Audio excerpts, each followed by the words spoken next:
this is Casey Roan, a historian and board member with APA Maryland Milestones. We're at the third stop on our virtual women's suffrage bike tour here on the University of Maryland campus.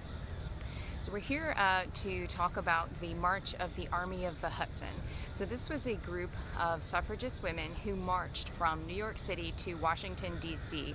in February and March of 1913 to deliver a petition to the newly elected president, Woodrow Wilson, to ask for his support for women's suffrage. So this was a major public demonstration that attracted a lot of attention. The spectacle of all of these wealthy white women walking from New York to D.C.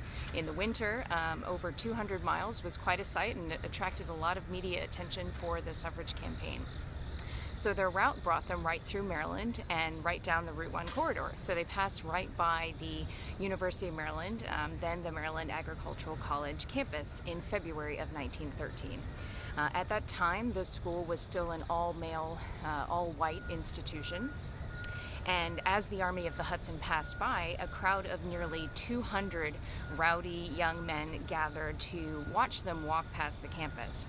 And they didn't just watch, they heckled and they jeered the passing suffragists, and they eventually began trying to tear away their banners and pushing and shoving the women so violently that the male reporters who were following the Army of the Hudson felt like they needed to intervene and fight the Maryland agricultural students off. So there ended up being a fist fight right in front of the campus as the Army of the Hudson was passing by.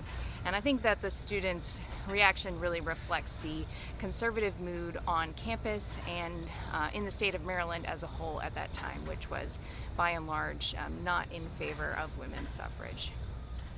The University of Maryland also holds a tie to the suffrage movement through its first president, Benjamin Hallowell. Hallowell was president for only 1 month in 1859. He was a Quaker and a renowned educator. And his daughter, Caroline Hallowell Miller, went on to form the state's first women's suffrage association, the Maryland Women's Suffrage Association, from her home in the Quaker village of Sandy Spring. She founded this group in late 1888, 1889, and she gathered together about a dozen friends and family at her home to form this women's suffrage organization. This was the first women's suffrage group in the state that really lasted, and it became a permanent suffrage group that continued in its advocacy through the passage of the 19th Amendment in 1920. There's also another connection through the League of Women Voters, which was when the suffrage movement ended, the National American Women's Suffrage Association dissolved and became the League of Women Voters, a group dedicated to educating and activating women as voters and citizens.